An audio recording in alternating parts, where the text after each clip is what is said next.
In 1945, the Egyptian Department of Antiquities decided to rehouse the peasants of El-Gourna. These people were living across the river from Luxor on the side of the tombs of the nobles and made their living almost wholly from tomb robbery. The authorities asked the architect Hassan Fathy to construct a new village called El-Gourna el-Gedida.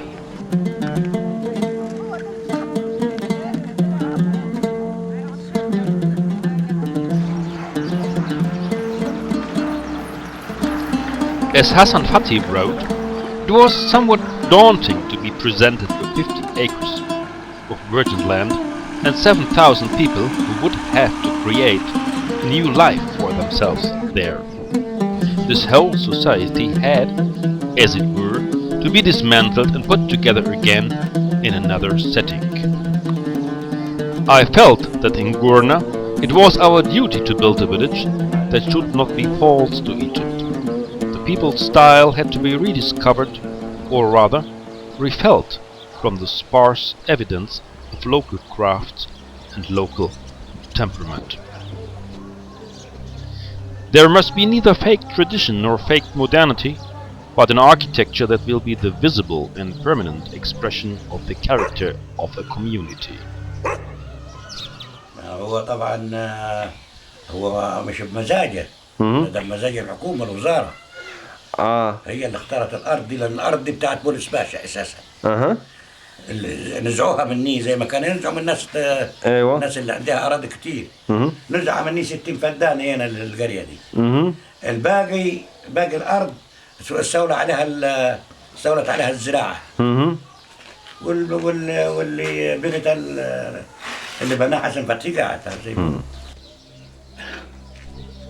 In desert countries, men try to bring down the serenity and holiness of the sky into the house, and at the same time to shut out the desert with its blinding, suffocating sand and inhospitable demons. The means of doing this is the courtyard. The house is a hollow square, turning blind, windowless walls to the outside, with all its rooms looking inwards into a courtyard from which only the sky can be seen. This courtyard becomes the owner's private piece of sky. To the Arab especially, the courtyard is more than just an architectural device for obtaining privacy and protection. It is, like the dome, part of a microcosm that parallels the order of the universe itself. In this symbolic pattern, the four sides of the courtyard represent the four columns that carry the dome of the sky. The sky itself roofs the courtyard and is reflected in the customary fountain in the middle.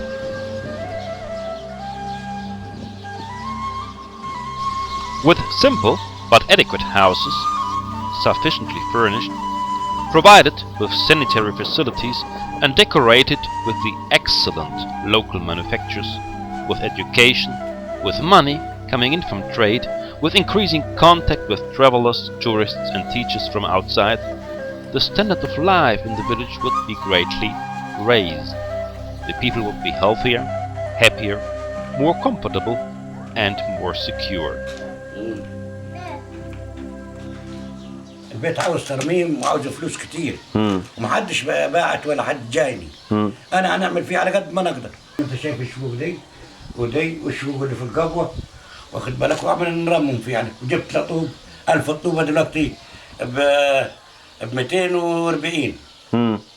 يعني جبت 1000 طوبه انا وعاوز نرمم الحيط اللي من برا.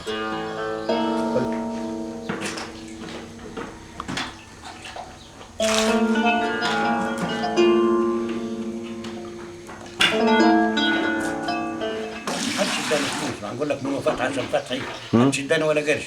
بعت للوزير بالفاكس ما ردش علي. مش عليك؟ لا. بعت كذا شكوى أنا. ومعاي الإثبات بتاعها يعني الوصولات قاعدة معاي. ما حدش هيسأل.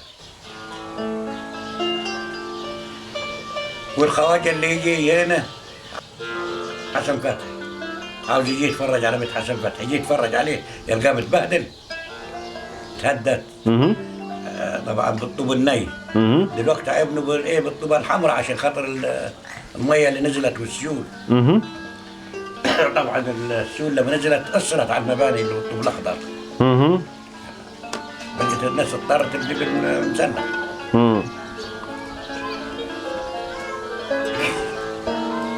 وديها. There is a difference in kind between a peasant's house and the house of a townsman. The difference between a peasant's way of life and a townsman's is reflected in their houses. Whereas in the town, a house is meant to accommodate just the people who live in it, in a village, the houses must hold a large variety of bulky stores and the owner's cattle as well. There are hens running in and out among the dust and babies. There are even cows inside the house itself, so that it looks more like a barn with some people putting up in it than a real family home. The peasant lives so close to want that he cannot afford to neglect even the most cumbersome economy. Housing the cattle, storing their fodder, dealing with the manure, finding room for fuel, odd crops, food and personal effects, these were the problems which had confronted the peasants for many years. Their solutions were often clumsy, primitive and very inconvenient, but we could learn from them.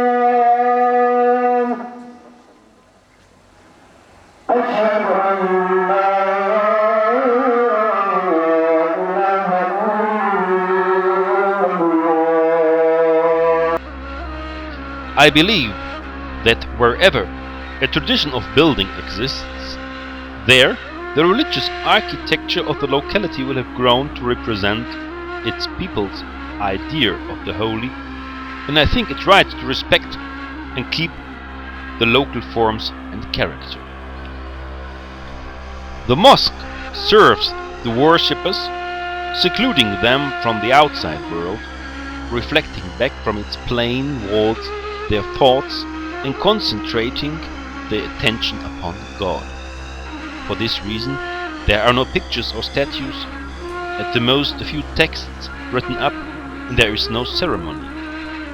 It is not thought necessary to approach God through intermediaries, nor to interpret Him by means of symbols.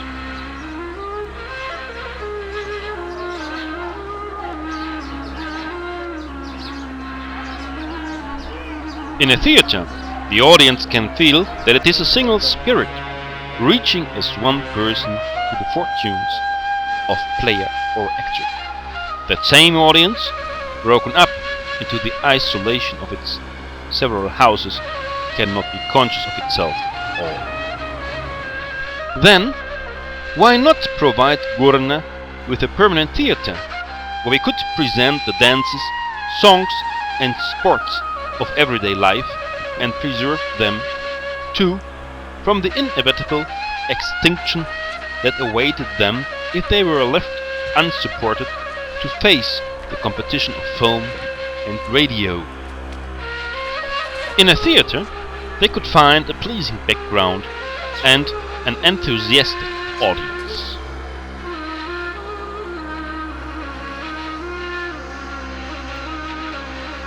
المية بتطلع فوق بتأثر في الأساسات الرطوبة. أول ما تأثر الرطوبة والمية بالحجر على طول يروح ضارب عامل ملح. أهو أهو.